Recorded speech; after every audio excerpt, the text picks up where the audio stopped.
Pilates communities are filled with what I call people who can't say no. I've seen this happen over the 20 years that I've been in the industry. I've seen this happen over and over again, and I can see how people can take advantage of your good intentions and your kind-heartedness for helping others and the actual true genuine interest to be of service to others. So this can create some murky situations when we are trying to open up our own business.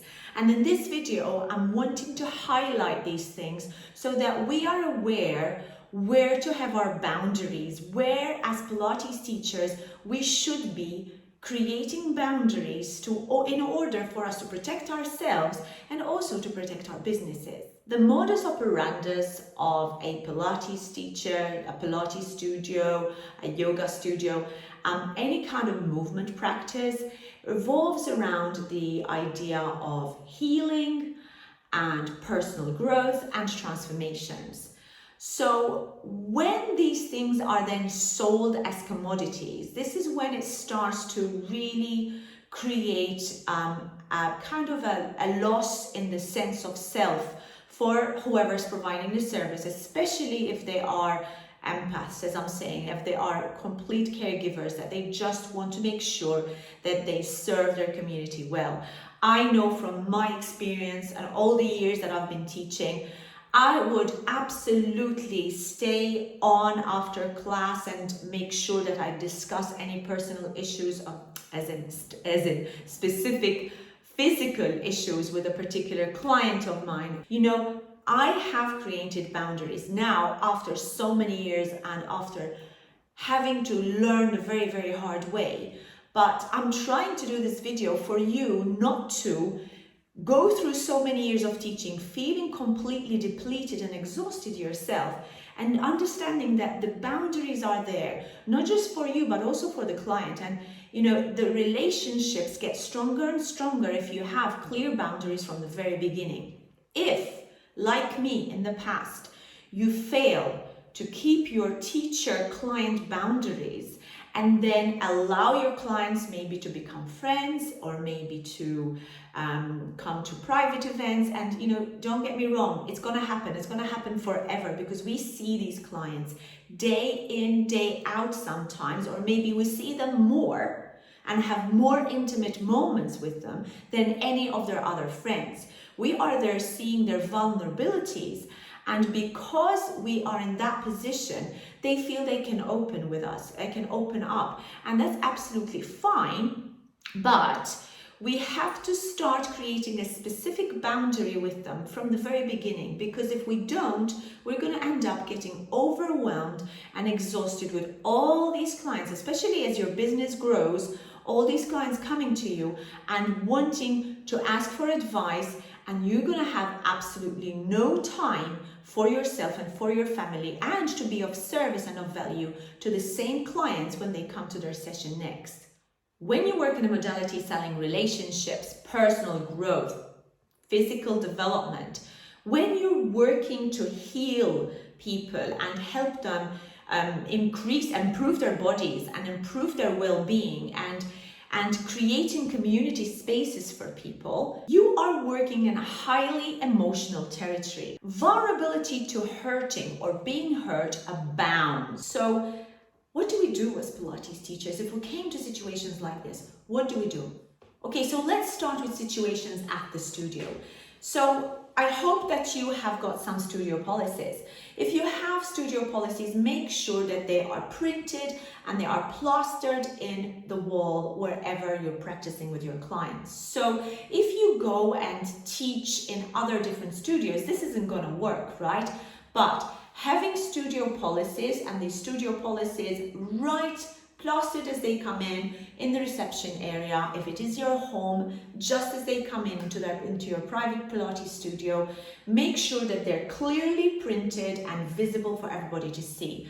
And also when you start with your clients, make sure that you say to them, we have a practice, we have a policy, and we have to adhere to the policy. So I would please ask you not to try and veer from the policy otherwise it will be an embarrassing situation both for yourself and for myself. Please, these are the studio policies. I would expect you and I would expect everybody to adhere to them. That's also going to create a sense of order. And remember, Pilates has a sense of order. There are things that are in the classical order. You know that we have to start with one particular exercise, especially on the mat and the reformer, and end with a particular exercise. So having that kind of strategy, having that kind of framework in their head, they already know, okay, I need to adhere to this order. So these are the studio policies.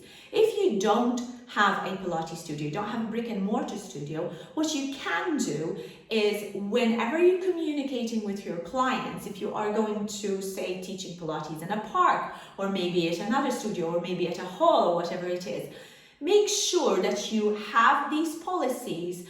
And when you're communicating with your clients, send them a weekly reminder. These are the studio policies. Guys, whatever you want to remind them, and if you don't want to send it via whatever means of communication you have, do it via newsletter and tell them, please understand, these are policies, and you remind them every single week. So whoever joins you and that's new to your sessions, they are reminded, these are the policies and I have to stick with those. That's the first thing with regards to studio policies. Second thing is pricing. So pricing can be very, very tricky, especially if we are people who can't say no, or maybe if we have a little bit less confidence as teachers and we feel that the prices that we are asking for are maybe on the expensive side. So if we're not sure ourselves about our own pricing, how can we even convince that it's worth it for the client, that we're giving value to the client? If we have no self-confidence in our teaching, then you're not going to be reflecting the right prices according to your values.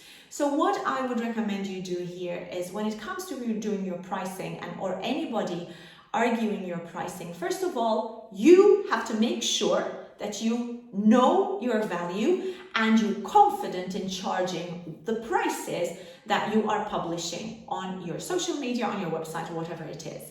You need to have the confidence in creating those. You know, at the end of the day, you have a value, you have a self-worth. If people want to work with you, there are ways, offer a one-time, offer a one session, and offer packages, offer different options that can accommodate the client. There's absolutely, maybe you want to offer a payment plan, that's not a problem, but the actual cost of the investment will not change. The third thing is to do with your time. So when you've got clients asking for you to give them sessions at a time that's not comfortable for you, or maybe at a time where you'd normally be spending with your family, early in the morning, late at night, weekends, Sundays, you know, you might say yes to them. You might say, you know what, I'll do it for a short period of time, or I'll do it for this person, or I'll do it for that person. And before you know it, you're going to have a string of things that you're doing just for this person, just for that person, just for that person. And you're going to be so overwhelmed and so frustrated and so annoyed at yourself for having allowed these people to cross these boundaries. So if you want to protect yourself, your family, and your personal life, then make sure you have a schedule and you have clients that work within that schedule. We need to be sensitive to the ways that people can undermine their own values, and we can be sensitive to the way that we undermine our own values, whether we are aware of it or not, you know. So following here, I want to give you some tips as Pilates teachers to know how to create these boundaries and to know what you need to be doing next in order for you to create healthy relationships with your clients and with anyone that crosses your path.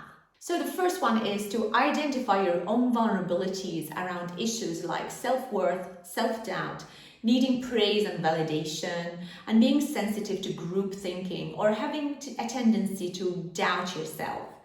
These might be operating in a way that makes you say yes when you really want to say no. The next step is to remember that you are there as a Pilates teacher. You are there without access to anything else from your clients or from your colleagues. So you are there to give the service of teaching Pilates to your clients. So it's only your real responsibility to teach the class that you are paid to teach. Now, anything over and above this, any other request that you get from anyone that comes across your path is going to be taken as a personal choice that you're making, and that choice has to be honored. Tip number 3 is if you decline a request to do something, just notice the way that your response is met. So look out for languages of criticism, or maybe just have a look at their actual physical behavior when you are presenting your case. And you don't need to be answering straight away. You don't need to be answering back. Just take a note of it. And if you feel that you're perhaps threatened by the way that they're responding to your own response to it, then all you need to say is, okay, I feel that just for now, I need to think about what we've discussed, and then I'll get back to you, and just leave it at that. If you feel you're unable to handle the counter response from the other person.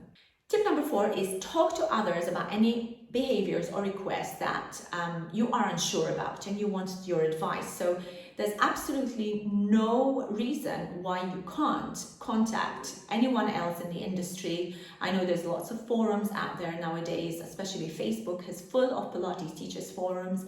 If you're working with a coach, this would be one thing that would really be seen to. I go through stuff like this with my own coaching clients, and it's something that creates empowerment for you as an individual and also as a Pilates teacher. So what you learn from working with me as a coach is also going to transmit to your relationships outside your Pilates studio. Now, the next thing is, are you actually investing more time in your business than you are in your own family life, in your own personal life? Just figure out the times that you're working, figure out the times that you're spending with your clients. And this could be even when you are at home, even when you are with your family. Are you sitting there answering messages from your clients? Are you sitting there trying to solve the client's issues when in your personal family time, in your private time, in the time when you're supposed to be nourishing yourself? Just have a think about this, because this really affects the way that you are giving value to yourself and your self-worth. The next thing is energy exchange. So if you have a relationship with another teacher or a practitioner or maybe a physiotherapist or maybe a yoga teacher, when you give each other therapies or sessions, are these guys fulfilling their part of the deal? Are they keeping the relationship balanced, or is it always you that is giving them? It's really nice to have a community of teachers who can help and support each other, who can perhaps give Pilates sessions to each other. And if it's not Pilates, maybe you have someone who can give you a massage or a treatment in exchange to you perhaps giving them a Pilates session or a nurturing Pilates session. These communities are amazing to build, and I'm very blessed and I'm very lucky because I have a local community of healers. I live in an area which is full of healers, and we meet each other once a month, and one of us does sessions once a month, and we give each other that time and that space. So make sure that you're getting balanced equilibrium here from these people, because obviously you are all givers and you make sure that you have to keep the energy going. And finally, the final tip is know your own value. Know your own value and know when to walk away. And when you know that it's not right, whatever formula that you've got is not right, walk away. It's absolutely fine to walk away. You don't need to explain. You don't need to give any sort of excuses. Just walk away from that relationship. Walk away from that situation. I have had relationships and situations where I've entered into, and I've invested into relationships. I've invested and I've paid for people to perhaps come and collaborate with me. And then after a while, after understanding and realizing that it's not going to be an equal relationship, a balanced relationship, I've actually lost. And it was a financial loss, but it was such a powerful, emotional, and psychological gain for me to move away from that relationship. It was so much better mentally, spiritually for me to move away from that relationship, even though I had a financial loss. But ultimately I had a huge gain for my sanity, for my future, for my own psyche, you know. And this is important because, guys, if we're not in the right space, how can we be of service to others? Yeah, I hope these tips have really helped you. Try to identify your boundaries, try to identify how you can improve your relationship with whoever you come across, whoever crosses your path. This isn't just about you and the clients. This could also be your colleagues at work, it could be your bosses, it could be your relationships. You know, at the end of the day, having boundaries is really going to serve you for you to gain your highest worth.